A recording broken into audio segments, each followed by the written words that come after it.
Welcome to সাধারণ জ্ঞান channel. আজকের বিষয় হলো বিরল প্রতিভাবান কবি বন্দে আলী মিয়া। বিশ্ব সাহিত্যে অমর কথা সাহিত্যিক কবি বন্দে আলী মিয়া। তার মূল্যবান রচনা পড়লে মনের আকাশ জুড়ে এক অন্যান্য নিদর্শন আকর্ষণ তৈরি হয়। গান, গল্প, কবিতা, নাটক, উপন্যাস, প্রবন্ধ, কাব্যনাটক, গীতিনকশা, রূপকথা, জীবনী, ছোটদের জন্য অফুরন্ত রচনা, স্মৃতি, কথা সহ একাধিক বিষয়ে বই লিখেছেন কবি বন্দে আলী মিয়া। সাহিত্য সেবায় তার অন্যান্য প্রয়াস সার্থক করেছে বাংলাকে। তার রচিত কাব্য ও শিশু সাহিত্য সমগ্র বাংলাকে নতুন আলোকে আলোকিত করেছে।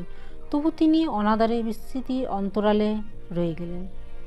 কেন তিনি আজ বড় প্রাসঙ্গিক হয়ে আড়ালে রয়ে আছেন, তার উত্তর আজও অধারা। মনকে আনন্দে ভরিয়ে দেন যে লেখক, সেই লেখক যদি উপেক্ষিত হন তবে কার না দুঃখ হয়। আমাদের ছোট গায়ে ছোট ছোট ঘর থাকে, সেটা সবে মিলে নাহি কেউ পর। খ্যাত কবিকে আমরা ভুলে যাচ্ছি একটু একটু করে। এই বঙ্গে তার চর্চা হচ্ছে কই? পাঠ্যপুস্তকেই খ্যাতিমান কবি ব্যর্থ থেকে যাচ্ছেন দিনের পর দিন। শিশু ও বড়দের অনুপ্রেরণা দিত, নতুন সাহিত্য সাধনায় এগিয়ে আসতে সাহস যোগান এই কবি সাহিত্যিক। উপেক্ষিত বিস্মৃতির অন্তরালে রয়ে যাওয়া বিরল কবি ও কথা সাহিত্যিকদের মধ্যে অন্যতম হলেন কবি বন্দে আলী মিয়া। সাহিত্য চর্চা নিয়ে আমাদের ভাবার সময় এসেছে। তার রচিত বইগুলো নতুন করে প্রকাশিত হোক। পশ্চিমবঙ্গ বাংলা একাডেমি তার রচনা সমগ্র প্রকাশে উদ্যোগ নিক। কবির পাঠকেরা এখনও চাইছেন এক মলার থেকে কবিকে পেতে। তার সাহিত্য সৃষ্টি আমাদের মুগ্ধ করে। কিছু গ্রন্থের নাম তুলে ধরছি, আশা রাখছি পাঠকদের মন ভরে যাবে। এই কবির লেখা গ্রন্থ পড়লে মনের প্রসারতা বাড়িয়ে অনন্ত ভালো লাগায় মেতে ওঠে। বন্দে আলী মিয়া জন্মেছিলেন 1906 সালে 15 ডিসেম্বর। জন্মগ্রহণ করেন বাংলাদেশের রাধানগর গ্রামে। ওনার পিতার নাম ছিল মুন্সি উমেদ আলী মিয়া ও মাতা নেকজান নেশা ছিলেন শিক্ষানুরাগী।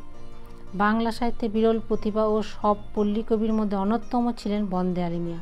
সাহিত্য কীর্তিতে তিনি যে উচ্চতায় উঠতে পেরেছিলেন, তার জন্য তিনি মনে করেন তার মায়ের অবদান সবচেয়ে বেশি। মায়ের মুখের অফুরন্ত গল্প ও রূপকথা শুনেই বড় হচ্ছিলেন বন্দে আলী মিয়া। জীবনের শুরুতে প্রথাগত শিক্ষার হাতেখড়ি হয়েছিল বাড়িতেই। কয়েক বছর পর বন্দে আলী মিয়া বাংলাদেশের পাবনা শহরে মজুমদার একাডেমিতে ভর্তি হন। প্রাথমিক ও মাধ্যমিক পড়া শেষ হলে 1923 খ্রিস্টাব্দে চিত্রবিদ্যায় ভর্তি হন কলকাতার ইন্ডিয়ান আর্ট একাডেমিতে। চিত্রবিদ্যা নিয়েই বন্দে আলী মিয়া 1927 খ্রিস্টাব্দে প্রথম বিভাগে উত্তীর্ণ হন। 1925 খ্রিস্টাব্দে পড়াশোনার সময় তিনি ইসলাম দর্শন পত্রিকার সাংবাদিক হিসেবে কাজ করেছেন কিছুদিন। সাহিত্য সাধনায় নিজেকে এ সময় থেকেই উজাড় করে দিতে লাগলেন। নবম শ্রেণীতে পড়ার সময় প্রথম কবিতা প্রকাশিত হয়। তার প্রথম গ্রন্থ চোর জামায় প্রকাশিত হয় 1927 খ্রিস্টাব্দে। এটি একটি শিশুতোষ গ্রন্থ। তার কর্মজীবন শুরু হয়েছিল শিক্ষকতা দিয়ে 1929 খ্রিস্টাব্দে কলকাতা কর্পোরেশন স্কুলে। প্রথম উপন্যাস প্রকাশিত হলো 1931 খ্রিস্টাব্দে বসন্ত জাগ্রত দ্বারে নামে। তার প্রথম কাব্যগ্রন্থ ময়নামতির চর প্রকাশিত হয় 1932 খ্রিস্টাব্দে। তার প্রথম কাব্যগ্রন্থের সব কবিতা পাঠককেই মুগ্ধ করেছিল। সাহিত্য আলোচকদের মধ্যেও মনেও এই ডাককাতে এই কাব্যগ্রন্থ। বন্দে আলী মিয়া রচিত বিভিন্ন পত্রপত্রিকায়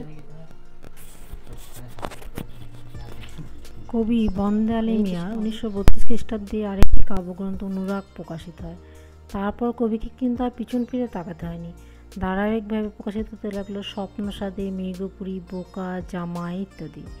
কবি শিক্ষকতার পাশাপাশি শিল্পকলাতেও সুনামার্জন করেন। তিনি ছবি আঁকতেন মনের বিশাল ক্যানভাসকে ছবিতে উদ্ভাসিত করতে। গ্রন্থের প্রচ্ছদচিত্র, চিত্রায়ন থেকে পেশাদারি ছবিও এঁকেছেন তিনি অঢেল। 1947 খ্রিস্টাব্দে দেশভাগ কবিকে ছিন্নমূল করে দিল। অবশেষে তিনি কলকাতা ছেড়ে চলে যান নিজ গ্রামে। বাংলাদেশে ফিরে তিনি বেকার হয়ে পড়লেন। বই লিখে, ছবি এঁকে জীবিকা নির্বাহ করতে লাগলেন। দেশভাগ কবি বন্দে আলী মিয়া মেনে নিতে পারেননি। ওই সময় তিনি গভীর বেদনায় ভেঙে পড়েন। তিনি চেয়েছিলেন দুই বাংলাকে এক সূত্রে বাঁধতে। দুই বাংলার মিলন প্রয়াসে তার রচিত সাহিত্য ফলে আমাদের চিবুক চোখের জলে ভিজে যায়। কবি কিশোর পরাগ জ্ঞানবার্তা নামে শিশু পত্রিকায় সম্পাদনা করতেন। কবি হিসেবে বিখ্যাত হলেও সাহিত্যে প্রায় সব বিষয়ে তিনি বলিষ্ঠ বিচরণ করেছেন। কিন্তু আমরা তার সাহিত্য সেবার সুফল থেকে মুখ ফিরিয়ে নিচ্ছি নাকি? তিনি বাচ্চাদের জন্য রেডিওতে প্রচারিত হতো সবুজ মেলা নামে এক অনুষ্ঠান। কবি শিশুদের মন ভরাতে এই অনুষ্ঠানে আরও আকর্ষণীয় করতে নিজেই শিশুদের উপযোগী গল্প শুনিয়ে সবাইকে মুগ্ধ করে দিতেন।